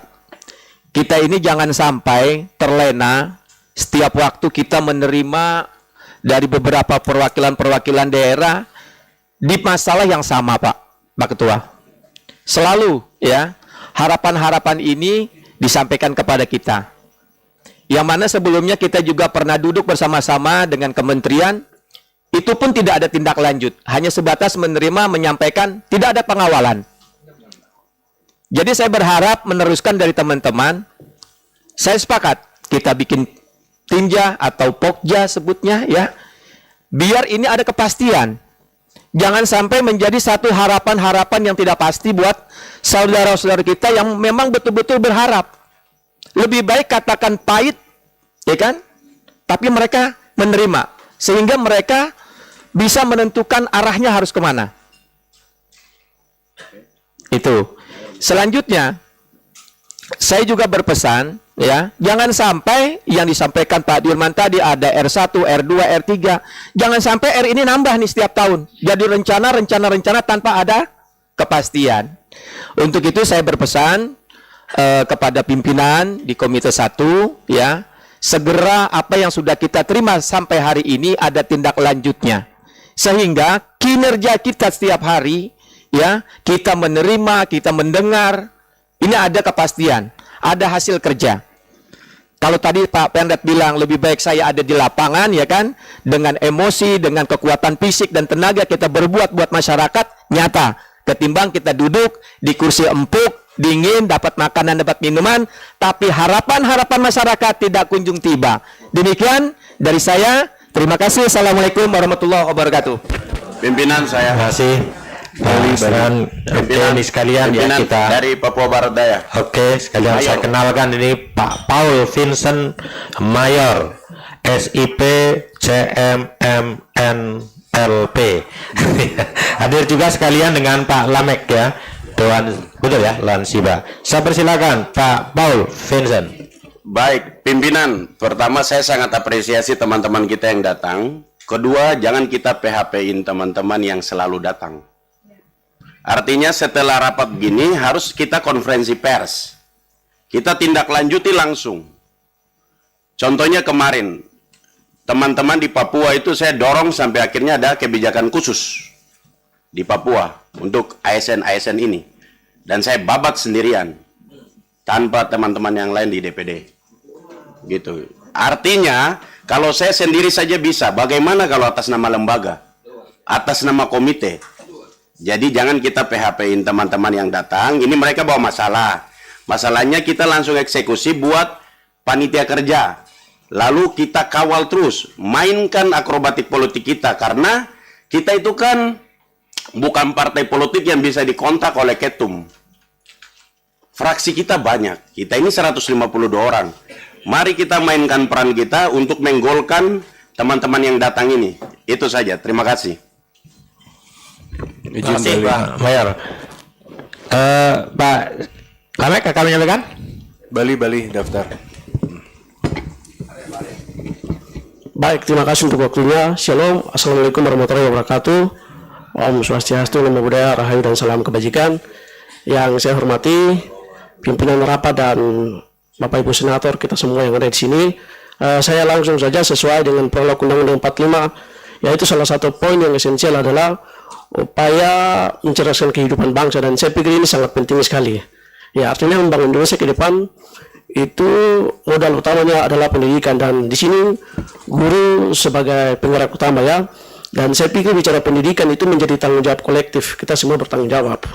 Oleh karena itu saya mungkin tidak banyak ada persoalan yang hari ini kemudian terjadi di kami di Papua Barat khususnya, itu lebih kepada DBH, dana pembagian hasil ini kan mereka P3K ini kan digaji dari situ, dan selalu terjadi keterlambatan. Ini penting sekali untuk kemudian kita harus perhatikan secara bersama sehingga ke depan itu tidak terjadi hal-hal seperti itu. Kasihan guru-guru di pedalaman, di sana kan mereka di pedalaman dan lain-lain punya kebutuhan yang banyak. Oleh karena itu kita berharap hal-hal seperti begini harus kemudian didorong sehingga tidak menghambat aktivitas belajar mengajar di mereka yang ada di Indonesia secara holistik, tapi kami lebih khusus di Papua Barat. Seperti itu. Mungkin itu saja yang dapat saya sampaikan, dan saya berharap kita bisa dorong ini bekerja sama dengan mereka di Komisi 2 ya, di DPRW. Mungkin itu saja yang dapat saya sampaikan. Sekian dan terima kasih. Waktu saya kembalikan. Terima kasih. Yang terakhir, silakan Pak Arya. Ya. Terima kasih pimpinan Komite 1, para senator Indonesia dan juga para guru prioritas dari Provinsi Jawa Tengah. Assalamualaikum warahmatullahi wabarakatuh. Salam sejahtera, shalom, Om Namo Buddhaya, Om Swastiastu. Saya sedikit ingin berbagi pengalaman karena pada saat di periode sebelumnya kami ada di Komite 3 yang juga menangani terkait dengan masalah guru. Tetapi kami senang bahwa pimpinan di Komite 1 sudah menangani terkait dengan alas hukum sebenarnya tentang nasib perjuangan aspirasi dari guru yang ada di Indonesia. Dan kami meminta bahwa ini juga bisa jadikan agenda tetap, walaupun ada kesan overlapping dengan Komite 3, tetapi kita lebih kepada hubungan antar lembaga yang dimana pemerintahan baik itu Kemendagri maupun Kemenpan RB sangat berpengaruh di sini. Nah, sehingga perjuangan dari teman-teman Jawa Tengah ini bisa konkret, dan saya setuju dengan pendapat senator sebelumnya bahwa ini adalah masalah Indonesia, dan ini juga terjadi di dapil kami di Bali. Intinya sekarang adalah kunci dari perjuangan guru swasta ini kan bukan hanya sekedar diangkat untuk menjadi P3K, karena banyak juga guru-guru swasta yang mungkin mereka tidak berkenan untuk diangkat atau mengikuti dari seleksi P3K. Cuman ini masalah perspektif saja, bagaimana orang-orang di daerah terutama guru-guru muda ini, banyak harapan dari orang tua mereka kalau menjadi ASN atau P3K itu dianggap mungkin lebih hebat dibanding menjadi pegawai swasta atau profesional. Tapi kita lihat kalau dari dapil kami, justru banyak guru-guru swasta di sekolah swasta itu yang jauh lebih sejahtera. Nah, dan inilah sebenarnya salah satu kuncinya adalah kesejahteraan. Dan tidak semua masalah ini harus ditangani oleh pusat. Saya mengikuti beberapa statement dari gubernur terpilih di Jawa Barat, Kang Deddy Mulyadi ya, yang dalam 2 minggu terakhir ini banyak membahas tentang guru.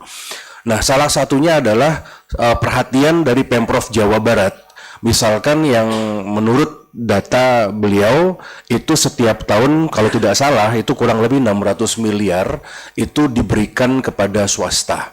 Nah, kemudian juga ada 320.000 ijazah anak-anak sekolah swasta yang saat ini sedang didata oleh Pemprov Jabar yang akan dibayarkan dan diverifikasi oleh Pemprov Jabar. Ya tentu ini juga hampir kesamaan karena Jawa Tengah dan Jabar ini kan penduduknya cukup banyak. Artinya dari kejadian ini sebenarnya kesejahteraan guru ini akan berpengaruh ketika sekolah swasta ini mampu menghasilkan income yang memang selayaknya. Nah, perbedaan di luar negeri ketika seseorang membuat yayasan dengan di Indonesia, di luar negeri itu membuat yayasan swasta termasuk sekolah swasta itu harus settle dulu, harus konsorsiumnya harus mampu dulu. Orang-orang yang boleh buat yayasan itu adalah orang-orang yang sangat kaya. Baru mereka bisa membuat sekolah, baru mereka bisa membuat pendidikan. Tetapi mungkin di Indonesia ini yang menjadi mungkin harapan kita ke depan di undang-undang yayasan, itu kita banyak kita temukan di daerah justru yayasan didirikan untuk misalkan mencari uang seperti itu. Dan ini agak terbalik. Nah, tetapi terlepas dari itu, sehingga terkesan bahwa yayasan juga cuci tangan terhadap hal ini. Padahal ketika seorang guru yang tidak diterima menjadi ASN atau P3K, SPD, itu berharap mereka bisa mengajar saja, walaupun dengan gaji rendah, sebenarnya sudah merupakan kebanggaan untuk beliau-beliau. Tetapi kita bersyukurlah ada tawaran untuk P3K, cuman perlu dirapikan. Satu hal usulan dari kami terkait dengan hal ini, terutama untuk organisasi atau asosiasi dari guru swasta, saya melihat bahwa persatuan dari asosiasi guru swasta atau organisasi-organisasi atau forum itu kurang agak bersatu padu, seperti misalkan asosiasi mungkin guru dari negeri yang mungkin berjuang untuk pengangkatan, untuk masalah honor dan lain sebagainya. Nah, mungkin itu kendala juga karena swasta tidak bisa kita batasi asosiasinya. Mungkin ke depan saya setuju bahwa kita harus selektif dari DPD untuk memilih dan memilah aspirasi dari mana kita datang. Dan Jawa Tengah saya setuju bahwa dulu saya pernah, kita punya senator almarhum, dulu adalah ketua PGRI ya, Pak Sulistyo kalau tidak salah ya, itu dari Jawa Tengah. Yang menurut saya bahwa Jawa Tengah ini menjadi sampai saat ini menurut kami masih menjadi acuan terkait dengan masalah perjuangan guru dengan ada taman siswa dan lain sebagainya. Yang terakhir, saya ingin juga memberikan satu usulan kepada Komite 1. Pertama, untuk menetapkan tentang daftar inventari masalah atau belanja masalah.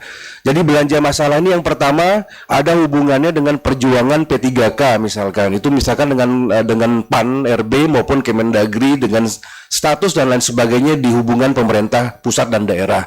Yang nomor 2 mungkin perlu ditambahkan adalah supervisi atau pengawasan tentang undang-undang yayasan. Nah, jadi yayasan-yayasan ini juga banyak yang belum menggaji guru sesuai dengan standar.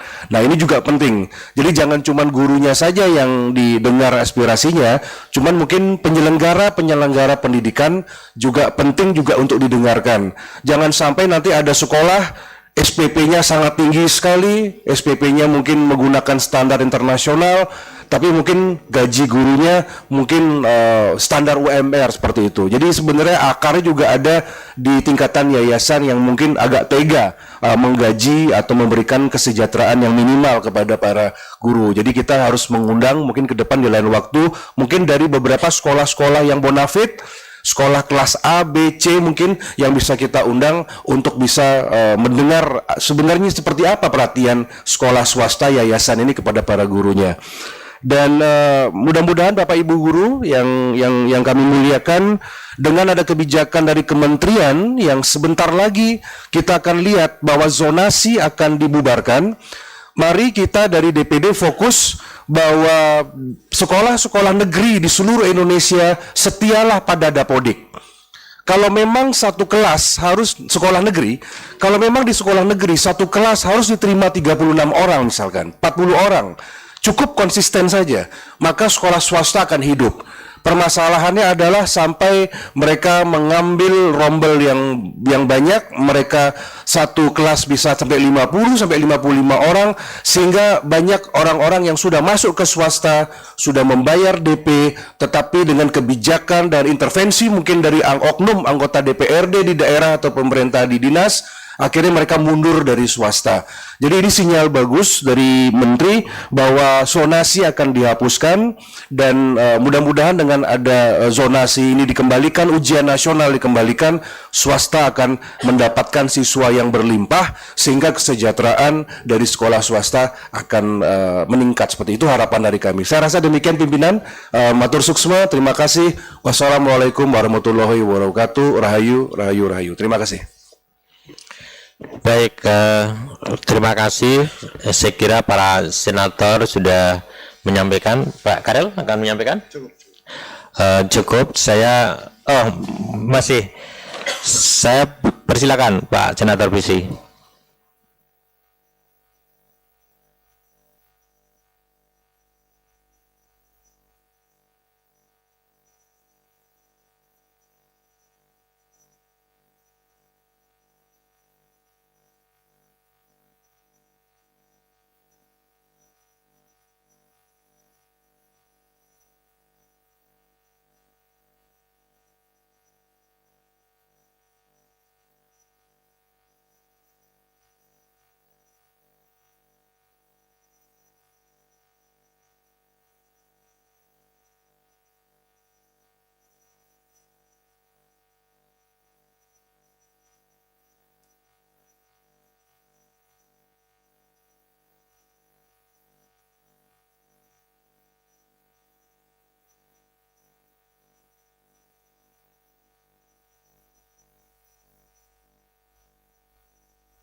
Dari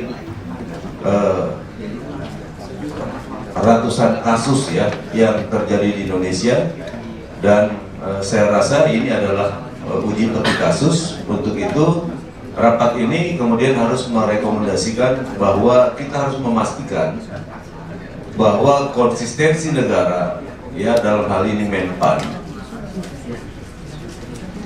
itu harus kemudian bisa dipertegas, untuk kemudian negara harus bertanggung jawab atas apa yang sudah dikeluarkan oleh Menpan itu, sehingga teman-teman ini harus dicarikan jalan keluarnya, ya jalan keluarnya untuk kemudian mereka mendapatkan keadilan.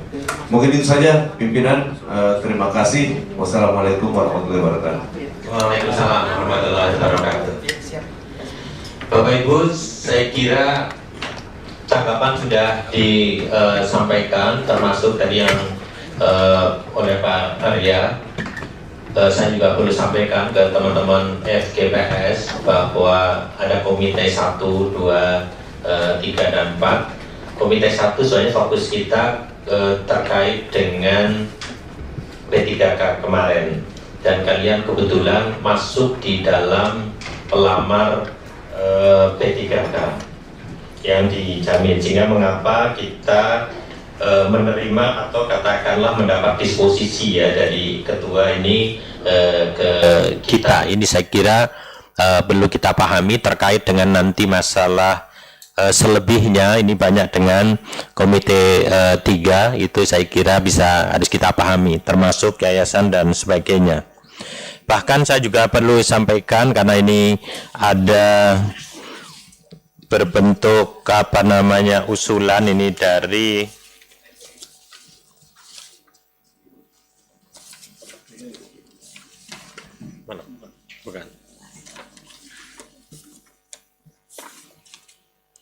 Insinyur Abraham Lianto ini juga sekaligus untuk dipahami oleh kita semua terkait dengan Peraturan Menteri Pendidikan Dasar Menengah nomor 1 tahun 2025 bahwa guru P3K bisa ditempatkan di sekolah swasta. Bagaimana nanti penerapannya? Ini sebenarnya yang kita harapkan, di mana seleksi P3K ini dapat menampung semuanya, non ASN dan pelamar prioritas, dan apabila di sekolah negeri itu tidak ada tempat, bisa ditempatkan di sekolah swasta. Sebenarnya ini maksudnya ke arah sana.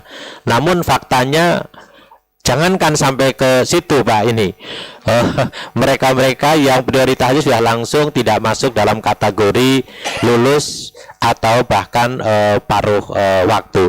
Ini hal-hal yang tadi oleh Pak Bisri, saya kira mereka sedang menuntut keadilan akan janji itu. Untuk itu kepada teman-teman saya beri kesempatan dari forum untuk menyampaikan sesuatu setelah dari para senator menyampaikan tanggapannya, sebelum nanti kita ambil kesimpulan. Siapa silahkan. Pak Alim.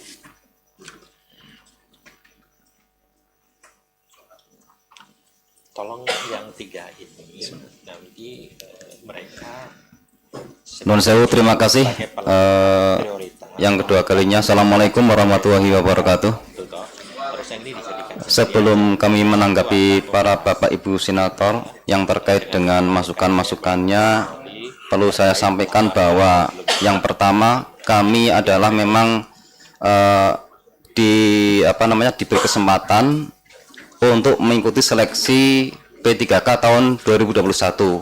Waktu itu memang yang disampaikan oleh Bapak Pimpinan bahwa untuk sekolah swasta itu bisa ikut serta, ya. Jadi karena mungkin dari saya sendiri ya, mungkin perlu kesejahteraan Bapak, jadi kami ikut serta itu, dan akhirnya kami lolos passing grade dan prioritas pertama. Itu pertama kalinya. Dan dari yayasan pun tidak ada namanya kontrak kerja apa-apa dari saya sendiri.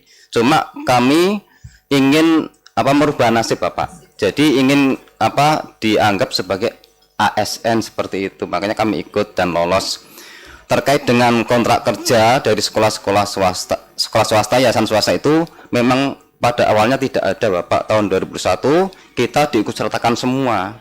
Kemudian di tahun 2024 ini ada aturan yang harus menyertakan surat izin dari yayasan seperti itu. Dan imbas dari itu banyak sekali kalau dari guru swasta mau minta izin, itu secara otomatis kalau saya beri izin langsung keluar saja seperti itu. Akhirnya kan banyak sekali kemarin yang TMS tidak memenuhi syarat karena tidak diberi surat izin itu. Diberi juga buah simalakama, tidak dikasih juga buah simalakama karena status kita P1. Akhirnya banyak sekali yang dikeluarkan seperti itu. Dan akhirnya masalah kontrak kerja itu memang tidak ada. Jadi memang nasib kami yang dari swasta itu memang ingin keadilan sesuai dengan janji dari pemerintah bahwa di tahun 2024 ini katanya untuk prioritas mau dituntaskan itu Bapak. Dan memang keadaan masing-masing sekolah swasta itu memang berbeda-beda Bapak ya. Jadi ada yang mampu menggaji dengan besar, ada yang menggaji kecil dan sebagainya. Hanya itu yang perlu saya sampaikan. Ini saya menanggapi dari pernyataan dari Pak Ismet ya. Ini bahwa guru swasta pindah ke negeri, nasib siswa bagaimana? Kami kemarin pada saat minta surat izin yayasan ya, boleh mengikuti, tetapi harus membuat surat pernyataan supaya nanti kalau misalkan lolos dari P3K itu harus mencari penggantinya Bapak. Akhirnya kami buat, dan akhirnya memang yang sudah lolos itu memang sekarang sedang mencari penggantinya. Jadi kalau kita sudah lolos dan ditempatkan di negeri, nanti ada penggantinya dan sudah disiapkan seperti itu Bapak. Jadi tidak masalah bagi siswa saya kira. Kemudian untuk menanggapi dari Ibu Adi Yuliasih dari Banten, adakah perjanjian dengan sekolah swasta? Saya kira tidak ada waktu itu. Cuma tahun 2024 ini memang pemerintah itu membuat undang-undang baru untuk menyertakan surat izin dari yayasan, dan akhirnya imbasnya seperti itu. Salah satu syaratnya seperti itu Bapak. Iya. Iya. Itu pun baru-baru kemarin di tengah jalan. Dari awal tidak ada surat izinan. Akhirnya yang kemarin dari 2021 itu lolos ya tidak masalah. Tapi yang sekarang memang kendalanya di surat izin itu. Ya. Saya kira itu Bapak. Iya. Iya. Saya kira itu, mungkin ada tambahan dari yang lain, monggo.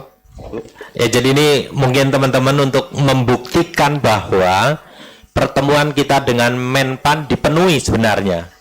Jadikan syarat, karena harusnya mereka prioritas 1 harus diangkat. Sampai-sampai dipersyaratkan membuat ada surat persetujuan dari yayasannya.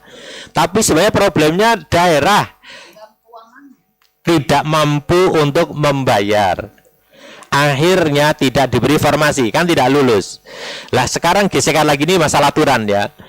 Pemerintah sekarang menjamin non ASN yang masuk database kalau tidak lulus akan diangkat paruh waktu. Mereka tidak termasuk kategori yang masuk di dalam database BKN karena mereka adalah guru swasta. Yang mana di tahap 1 itu pesertanya di samping yang database BKN adalah mereka-mereka yang prioritas dari K2 dari P1. Mereka adalah kelompok P1 atau prioritas, dan kelompok P1 ada 2 dari sekolah negeri dan sekolah swasta. Mereka adalah kelompok dari sekolah swasta. Yang akhirnya kalau yang dari negeri tetap dapat.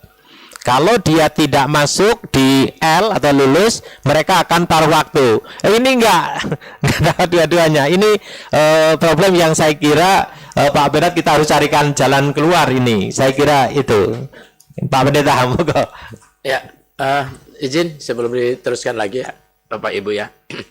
Yang pertama di negeri juga banyak kok yang nggak lulus, yang tenaga honorer yang K1, K2, K3 itu udah banyak. Artinya memang nggak swasta saja juga, yang negeri juga, itu yang pertama.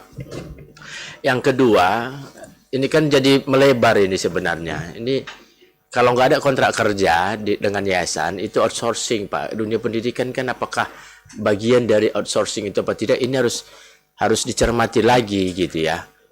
Jadi maksud saya ternyata ada satu insight dari pertemuan ini. Komite-komite di DPD RI ini seharusnya setiap keluar keputusan-keputusan menteri apapun itu sesuai dengan bidang dan mitra komite harusnya kita cermati Pak. Ini membuktikan kita kelewat ini. Kita kelewatan, kita kecolongan. Ada 2 saya catat. Yang kedua minta surat izin dari yayasan. Itu sesuai dengan itu, berarti ketika kita mendaftar harus ada itu, berarti itu keputusan ya, surat edaran dari menteri berarti. Ya, yang sekarang.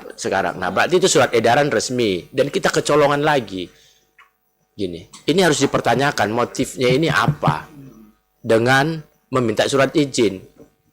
Gitu. Kalau surat izin ini tidak diberikan maka otomatis mereka langsung gagal secara administratif, kan itu diskriminatif namanya. Karena ada problem ternyata di sekolah swasta juga dengan pihak yayasan. Maksud saya kurang tahu apakah periode-periode lalu juga modelnya seperti ini kita kecolongan banyak. Tapi ini sebuah pelajaran bagi kita. Sesuai dengan komitenya, mitra kementeriannya, setiap keluar surat edaran ataupun SK menteri, harus kita bicarakan di sini sehingga kita tidak kecolongan.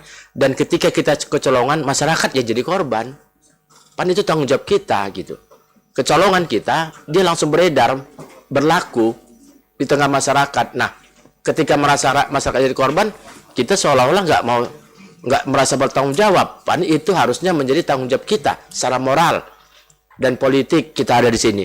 Itu mungkin Pak Ketua, selain usulan saya tadi, ayo kita selesaikan ini dengan teman-teman kesekretariatan, kita secara holistik dari Sabang sampai Merauke, tidak parsial lagi per provinsi.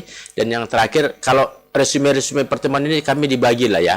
Saya mau lihat apakah tindak lanjut itu kemudian bisa berlanjut apa cuma sekedar omon-omon juga setiap pertemuan. Terima kasih. Izin nambah sedikit pimpinan. Monggo Ibu Leni ya.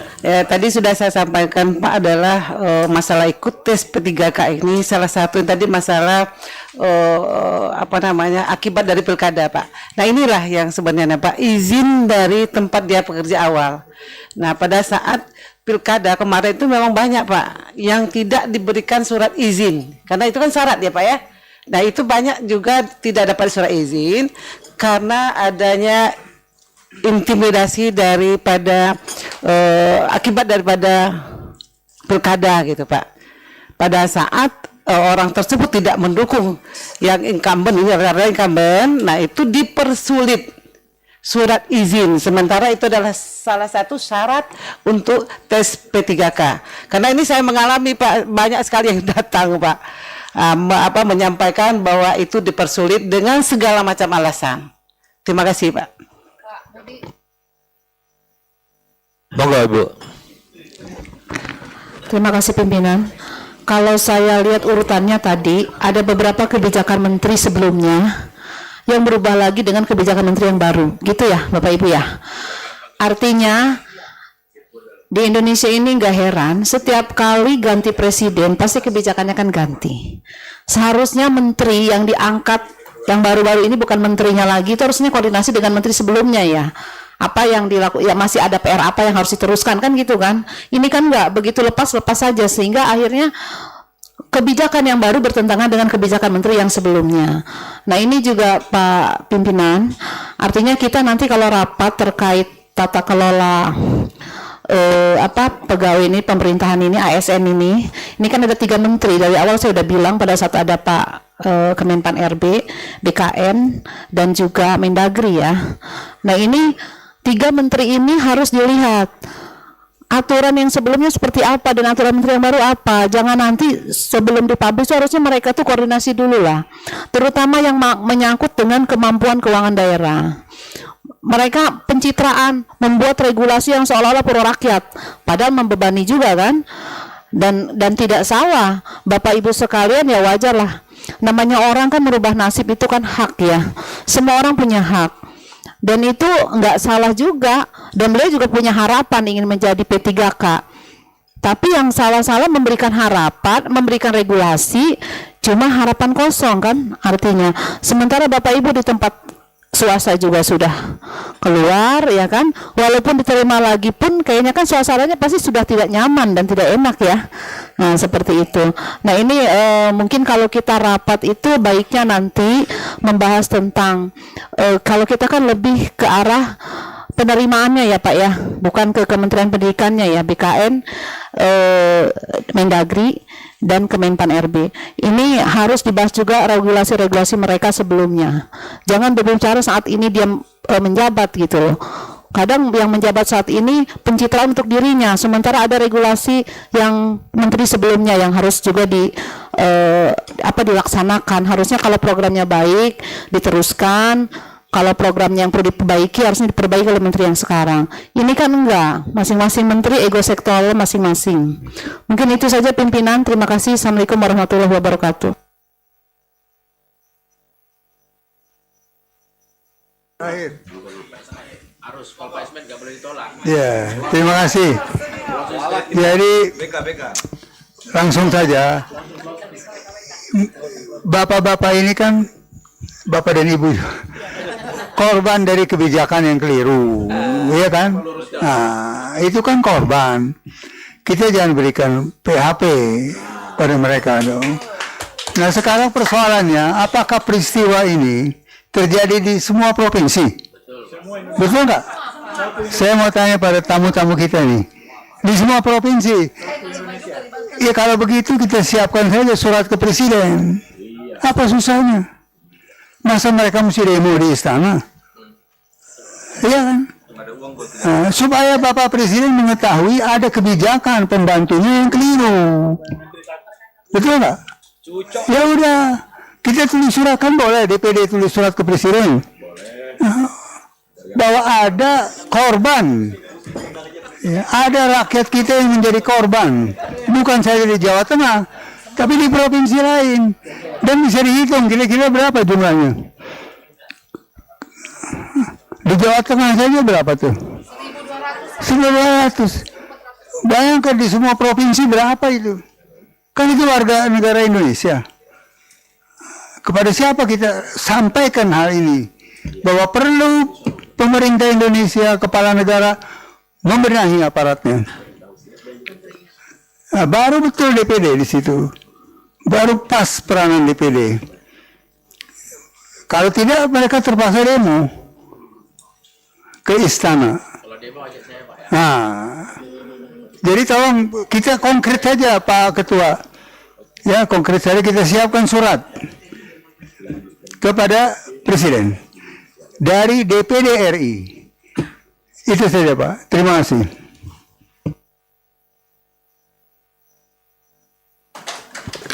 Baik, terima kasih ini senior. Saya ingin meluruskan ya bahwa Bu Ade ya, ini justru menteri yang baru melanjutkan, konsisten. Iya, ini kan tadi menteri ya. Jadi karena menteri terdahulu mengatakan bahwa peserta yang P1 akan diangkat, maka menteri yang sekarang memberikan prioritas. Artinya dijamin ya, diterima. Mestinya kan begitu. Faktanya, lah ini lagi-lagi formasi provinsi, kabupaten tidak sebesar yang diharapkan oleh mereka. Ya karena manajemen sebenarnya. Ini karena kebutuhan guru dan sebagainya. Menteri Pendidikan sudah memberi ruang sebenarnya.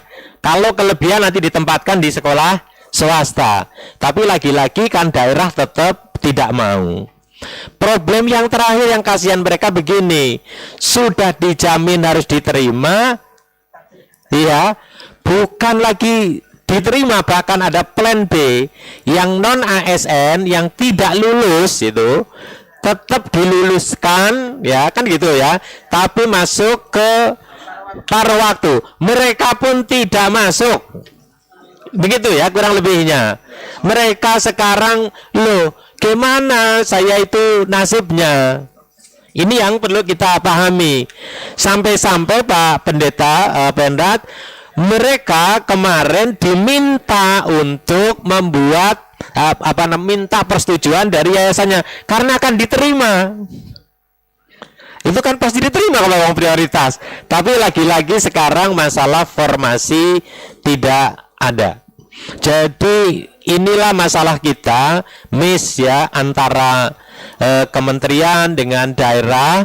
Dan Pak Pendat, kita kan sudah juga kemarin datang ke provinsi, ke Menteri Dalam Negeri, yang akhirnya Menteri Dalam Negeri sebenarnya sudah marah juga ke provinsi dan kabupaten kota. Tapi kabupaten kota duitnya mana, mungkin begitulah kurang lebihnya.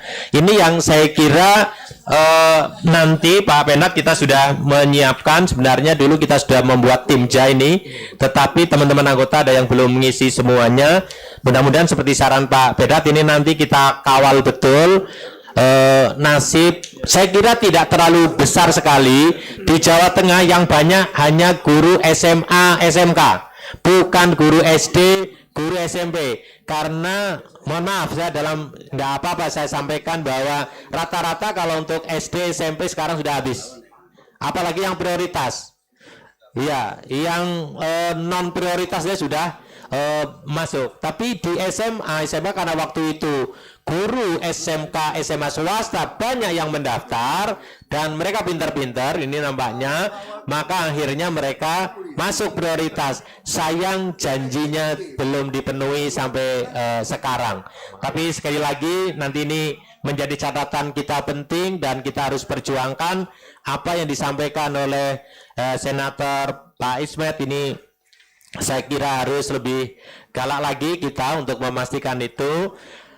Timja Pak Pendat kita harus jalankan, dan insya Allah tanggal 24 kita akan menerima BKN ya. Nanti kita minta pertanggungjawabannya terkait dengan hal ini. Di samping segera kita menindaklanjuti apa yang kita terima audiensi dari teman-teman Forum Guru Prioritas Swasta. Bapak Ibu, apakah ada yang lain yang ingin menyampaikan?